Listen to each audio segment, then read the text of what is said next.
You've written a book, Caesar's Messiah, and it's about Romans creating Christianity and writing the Gospels, is it so? That's correct. The basic theory that the book presents and explores is that Christianity was an invention of a particular set of Roman Caesars, the Flavians, and that the Gospels were written by an intellectual circle that surrounded these Caesars, and that specifically that the Gospels contain a satire of Titus's military campaign through Judea, which ended with his destruction of the temple in 70 AD.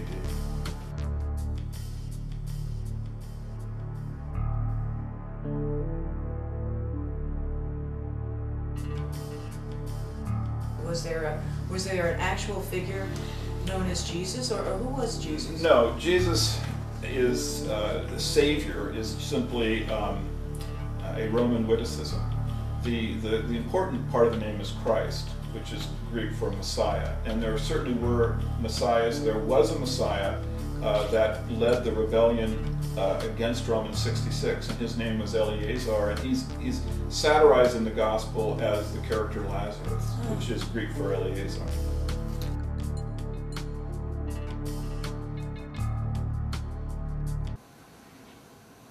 Hello, welcome to Rodeph Emet, pursuer of truth. And we're here with on our next journey to explore the roots of anti-Semitism. We're here today with Mr. John Hudson. Mr. Hudson began working on the literary and structuralist analysis of biblical texts in 1975 as one of a group of English cultural anthropologists, including Edmund Leach and Mary Douglas. He was elected a fellow at the Royal Anthropological Institute in 1978 and is one of the pioneers of applied literary analysis as a field of social science. Over the last 30 years, he has used literary analysis, semiotics, media studies, and cognitive science in projects for some of the world's largest companies. He was formerly a visiting researcher at MIT and is now doing research at the University of Birmingham. For the last 2 years, he's also been a colleague of Joseph Atwill's and is working with him on several new books following on from Caesar's Messiah. Welcome. I'm glad to be here. Well, that's great. And I'd like you to tell us, please, where does literary analysis come from, and how does applied literary science enable you to reach the sorts of conclusions about Christianity that you have done? Sure. Well, the first real literary analyst for the Christian New Testament was somebody called Marcus. He lived about the year 300 of the Common Era, and he wrote a 15-volume critical commentary on the New Testament Gospels, which suggested that they were literary creations. For example, he suggested that the Gospel of Mark was modelled on Homer, and one of the pieces of evidence that he used was that in the Gospel of Mark, instead of calling the Gennesaret the Lake of Galilee, Mark calls it the Sea of Galilee, and he's inserted extra voyages on the water and made the storm more like a sea. So all of those things makes it more likely that he was actually using Homer. And of course the church was very threatened by Porphyry's work, and it was all burnt. We've only got a few fragments left that survive, but we've got enough to see what he was doing. He was showing that the Gospels are literary creations and not works of history. Well, so your work is in the same tradition? Yes, absolutely. It's very, very much so. I'm a social scientist, and social scientists look at literature. They do so by studying the structures. They look at how the texts were created and how they were edited, and how the social communities and political environments produced them, and how they relate intertextually to other documents. And then you look at how they were rewritten and how they were used by various power brokers. Texts aren't neutral things. They're always instruments of social power. So literary analysts and literary analysis never just looks at the surface. It always looks deep into the text and sees how the text is produced by people with an agenda. And if you then apply that to the Gospels, well, the winners write history, and the Romans were the winners of the Jewish war, and they wrote both the Gospels and the other New Testament texts. And they did so to reflect their own agendas and their own strategic ideologies and their own needs. And one of the reasons we have so many manuscripts of the Gospels, unlike other texts, is that the Romans wanted them to be widely available. If you look at the authentic Jewish documents of the period, the only ones that survive were the scrolls buried in the caves at Qumran, where the Romans couldn't get at them. So today, the Gospel texts are still being used, and they're being used in the same way that the Romans intended. They're being used to control and manipulate people and stop them for thinking for themselves and enabling them to obey their leaders. All the things that the Romans designed them for. Well, when you refer to the Romans, which Romans do you mean? Okay, let me backtrack a little. As you know, the Roman-Jewish War of 66 to 70 of the Common Era was fought by two generals, Vespasian and his son General Titus, and they used their success in the Middle East in order to rally popular support in Rome and stage a military coup after the year of the four emperors. And Vespasian became the first of the new dynasty of Flavian emperors, and he was then succeeded by his eldest son Titus, and then by his youngest son Domitian. And the problem that the Roman emperors had, that the Flavians had, in creating this new dynasty, was how to legitimate the dynasty by useful myths and propaganda. And in the case of their relationships with the Jews, they had to offer an alternative to the Jews, which would act as an alternative to traditional Jewish stories. And they needed to trick them into worshipping a different sort of Messiah, a false literary Messiah, who would really be Caesar in disguise. Okay. Your literary analysis shows that the figure of Jesus is entirely a literary creation, but isn't Jesus mentioned in the Talmud? And in the 19th century, didn't the Jewish scholar Geiger claim that Jesus could have been an early rabbi? Yes, he did indeed. Yes, you're right. The Romans wanted people to believe there was a historical Jesus. That was their whole intention, to trick and deceive the Jews into accepting their imitation pro-Roman version of the Torah. And unfortunately, Geiger fell for it. He was unfortunately very naive and ignorant, and he took the Gospels on face value instead of subjecting them to detailed literary criticism. So he was basically fooled by what is really Roman war propaganda, and he isn't alone. And as for the Talmud, that was really written 200 years later, so that alone makes it really not something that comes in as evidence. But traditionally, Jews have always argued, for instance in the disputations in the 13th and 14th century, that the texts of the Talmud refer to somebody else when they refer to Jesus, and that's the view I take as well. So, is there any historical evidence at all for the existence of Jesus? If you're talking about the figure of the Jesus figure as described in the Gospels, there is absolutely no independent historical or archaeological evidence whatsoever for that figure. Indeed, to the contrary, there's a vast amount of information, evidence showing that that figure was created entirely as a literary character, and he was created for deliberate anti-Semitic reasons. And you can see how it was created. 70% of the character was created through midrash or on existing traditional stories, about 10% by using materials on Cynic philosophers, and about 20% by drawing on events that actually took place during the Jewish War, actually during Titus Caesar's campaign from the year 66 onwards, as Joseph Atwill, my colleague, shows in his book Caesar's Messiah. So the evidence is really very, very clear that he was created as a literary character drawing on these specific sources. And the biggest piece of supposed historical evidence for the existence of historical Jesus is something called the Testimonium Flavinianum, which my colleague Joseph Atwill has actually shown is completely the opposite. It's actually a confession by the Flavian emperors that they invented the whole thing as a fraud. That's very interesting. What were the Flavian emperors trying to accomplish by inventing Jesus as a literary character? Very, very simple. Their priority was they just had this very disastrous war. The Middle East was devastated. The economy was in terrible shape. They had to calm down the economy in the Middle East and make the Jews pay taxes and make the Jews worship Caesar as Lord. And they did this the same sort of way they did right across the empire, by taking over the name of one of the local Hebrew religious figures, namely the Messiah, and they used it as a disguise for providing a literary account of Caesar that lay underneath. It's exactly the same strategy they used everywhere through the empire to disguise Caesar as a local deity. And that was the way that the Caesar cult worked, and that was the cult that united the empire. So after the Jewish war in 70 of the Common Era, the Romans had burned all the Torahs they could find, and they wanted to destroy Judaism.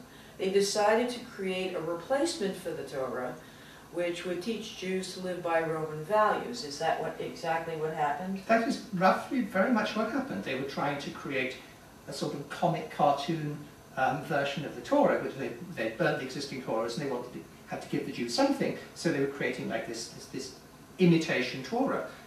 You talked earlier about Roman values. Well, the Gospels teach Jews to pay taxes, to honour Caesar, to give up on laws like circumcision, to give up on the Mosaic law, to be obedient, not to fight enemies, to work on Shabbat, to help the occupying army by carrying their backpacks twice as far as the law requires. What do you conclude from this? These are Roman values. A traditional Jewish text would, for example, talk about freeing slaves and prisoners. But the Gospel texts never talk about freeing slaves because Rome was a slave-based society. And the Gospels talk about visiting prisoners and feeding them in order to save the state money. They don't talk about freeing them. It's very important. The Gospel, that we, as we have it, reflects Roman values of slavery and death and torture. Reminds us of Rome's expertise as cross-builders. Creating this fake Jewish Messiah to instruct the Jews to submit to Rome in all these ways. From a Roman point of view, this was very, very funny. It was highly comic. Well, why were the Romans replacing the Torah with the Gospel, and why did they call it by that name? Why did they call it by the Gospel? Well, they couldn't call it Torah, could they? They had to pretend it. So the word Gospel in Greek is evangelion, and it means literally good news of military victory. And nobody has been able to explain this. People have tried all sorts of reasons for the last 2,000 years.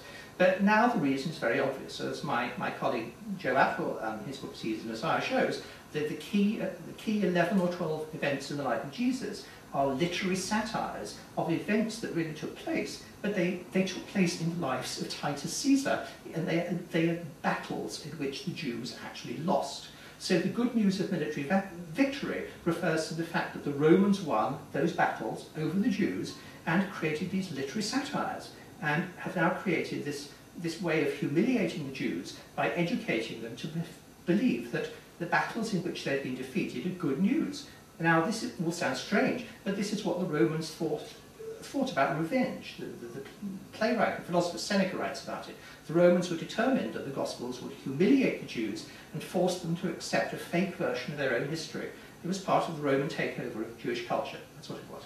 And the reason why it was done so covertly? Because the Romans had tried for 100 years to explicitly to get Jews to worship Caesar. As you know, they tried everything.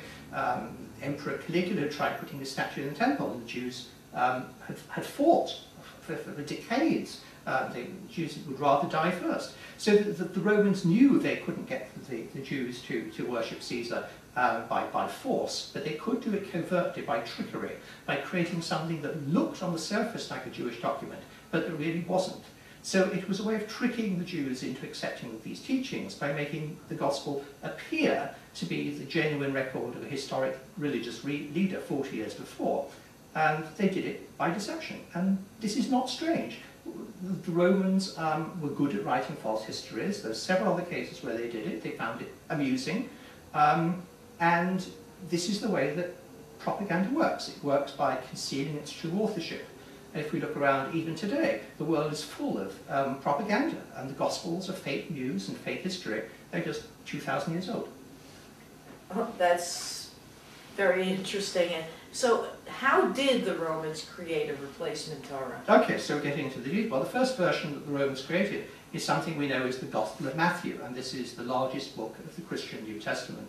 There is something that Bible scholars call the two-document hypothesis, which has been really great work done by Professor Peabody and the International Institute for Gospel Studies. And according to them, which I agree with, this was the first of the Gospels to be written. I agree with that, even though there was an earlier draft as well. Okay, what is the draft version of it then? Well, there is actually this draft called the Gospel of Peter that not many people know about, but it was clearly set at the time of the last days of Jerusalem, because Jerusalem is burning in the background. But it's also clearly not historic. It's a fantastic satire, because there's a mile-high cross with, which goes up into the clouds and which follows people around. I mean, this is a fantasy. This is fantasy literature. But then the Romans decided to make it more realistic instead. Okay, so what is the Gospel of Matthew exactly, and how was it composed? Okay, well, in my view, the Gospel of Matthew is the most anti-Semitic document probably ever written, because it was written as a comic parody of the Torah. And we know that it was written as a replacement Torah for two things. Firstly, because of its content, and secondly, because of its structure. Both of these things show that it was not written as history, but as a literary parody. Which would you like to deal with first? Okay, well, let's start with Matthew's structure. You gave a technical talk at the Society of Biblical Literature a couple of years ago, announcing your new discovery of the structure of Matthew. Can you just give us an overview of what you have found?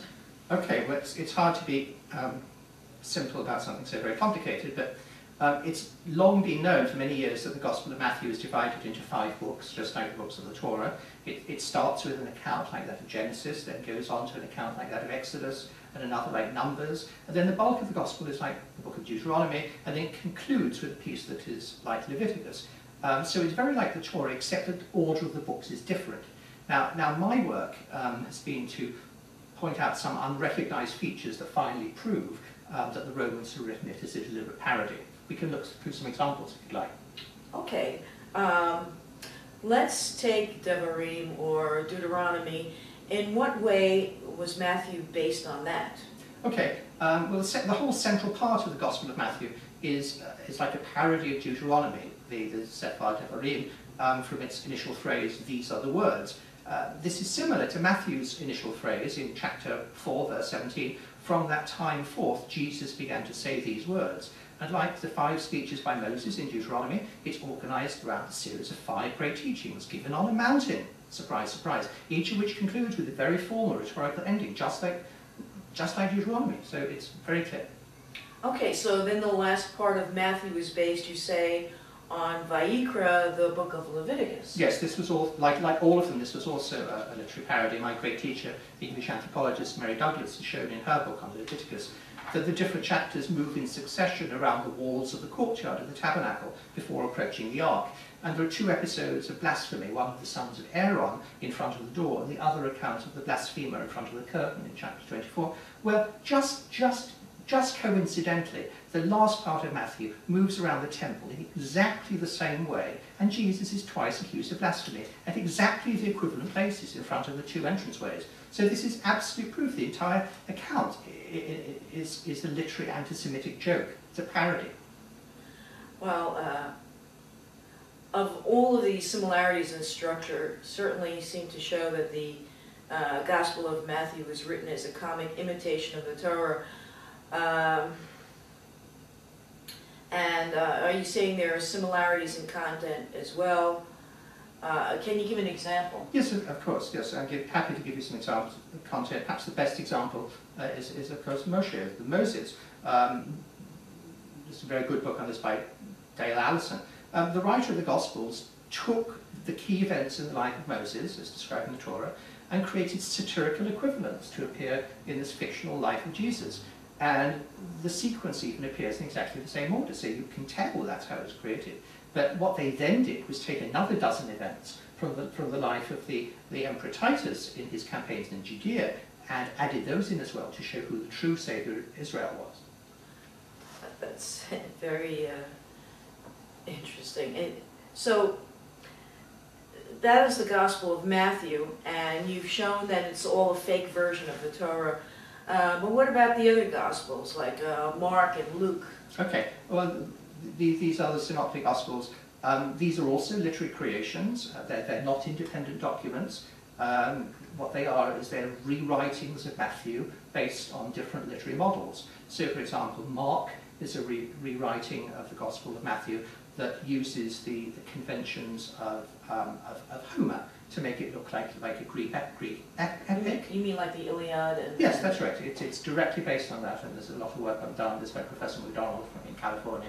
And then Luke is again based on Matthew, but rewritten according to the conventions of a Roman epic, namely Virgil, using the Aeneid. So both of these things were rewritings of Matthew according to different classical models. And they were written this way so that, taken together, you had Matthew as a Jewish epic, and then you had a Greek and Roman epic as well, with 3 different versions. Okay, well, we've talked so far about the Gospels at a top level. Now I want to get into much more detail on 2 particular bits of the Gospel story that most Jews wonder about. The first question is whether the Gospel presents Jesus as an equivalent to the Akedah, which is the binding of Isaac. Sure. Well, of course, the Akedah appears in the Torah in Genesis 22, and originally, when Matthew was written, and when the passage about the baptism was written, there was nothing about the Akedah in it. The Romans didn't include it first time round. But then, when they rewrote it, when Mark rewrote the 2nd edition, Mark does remodel Matthew's story of the wilderness to provide a version of the Akedah, and get into some very technical detail if you want. Okay. In Matthew's original account of the baptism, there's a voice and the heaven described as opening, but Mark doesn't use the word opening, instead he uses the word splitting, schizo. Then he adds in the words, and it happened, to begin the story, and he tells the reader specifically that Jesus saw the splitting of the heavens. So the reason Mark does this is he's taken the words straight from the Greek, from the Septuagint, straight from the story of the Akedah. So he is deliberately creating it as a parody, because that account in the Septuagint also begins with these words, and it happened, and describes Abraham who split the wood for the fire, and a voice called out from heaven, and the place was named The Lord Will See. So Mark is creating several different parallels in order to present Jesus as a replacement for Isaac. Sorry, what was the second question? Okay, and you've just described how the baptism story in Mark's Gospel was rewritten as sort of a parody of the Akedah. Yes. Many Jews will want to know whether the account of the crucifixion of Jesus was also created as a literary parallel to the Akedah. Okay, well, I get once more, as I just said, there's nothing about the Akedah in Matthew, either in the baptism story or the crucifixion story. But yet again, when Mark did his rewriting of Matthew's crucifixion story, yes, he did add in elements of the Akedah, and he did so in a very subtle way that reflects Roman anti-Semitic humour. As you know very well, in the Torah, of course, Isaac had 2 sons. We had Esau, the red-haired, and Jacob, who was Israel, the soldier of God. And you remember how Isaac obviously carries the wood to the altar. Well, in Matthew's crucifixion account, there was a man who carried the wood of the cross, and he's called Simon. So this act of carrying wood makes Simon a little bit like Isaac. But the author of Mark then makes him even more like Isaac by giving him a son, Rufus, the red-haired, and another, Alexander, which means protector of mankind. It's all in Mark 21, Mark 15:21. And this is Roman humour, since these just happen to be the names of Roman generals. And during the Jewish war, Rufus was the Roman general who helped crucify the true Jewish Messiah, and Tiberius Alexander was the other general who crucified the sons of the freedom fighter Judas. So the Roman generals who crucified the Jews are being given cameo appearances in this rewriting the epic as Esau and Jacob Israel. Instead of featuring Israel, the soldier of God, the Gospel features Tiberius Alexander, the Roman general, who was known for slaughtering Jews in Alexandria. The Romans must have thought this was hilariously funny. This is why they're the most anti-Semitic documents. And then after the Gospels were written, like a generation later, there was a whole secondary literature of commentaries like the Epistle of Barnabas, which tried to spell out the message and claimed that in the crucifixion Jesus offered the vessel of his spirit as a sacrifice for our sins and was a type of Isaac. But that's all secondary literature.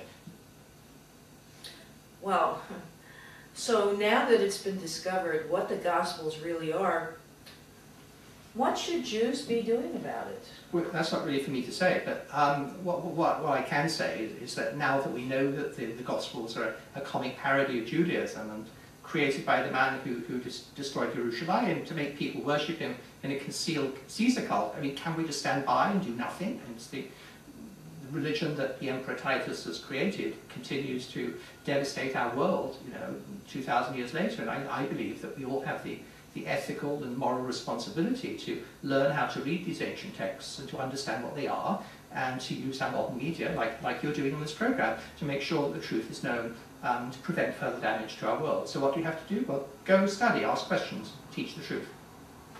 Well, that's a very, very powerful statement. Do you think that the recent alliances that the Jews have made with many Christian movements will deteriorate as a result of this knowledge? Again, it's not for me to say. I mean, I hope that the Jews and Christians together will study these ancient texts intelligently and come to a decision what to do with them that's not based on ignorantly misinterpreting Roman war propaganda.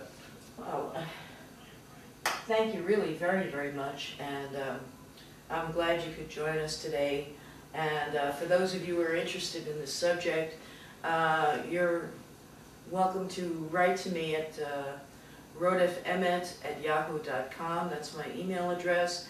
And I'd like to thank you all for joining us to watch and listen to Rodeph Emet, Pursuer of Truth. And we look forward to another interview with other people next time, and I invite scholars to explore this issue and to learn also. I think it's a very important thing. So thank you for joining us. This is Bracha Bat Yosef, and Shalom.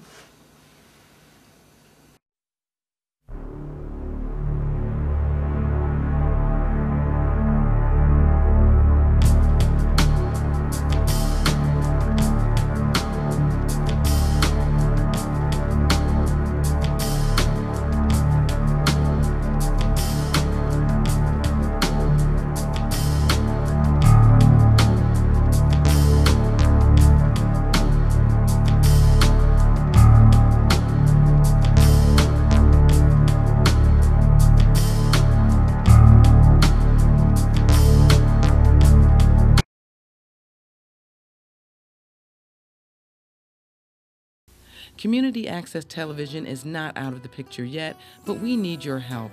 Call your elected officials and let them know public access matters to you. Tell your family and friends to do the same. Don't take public access for granted. Go to www.mnn.org/saveaccess.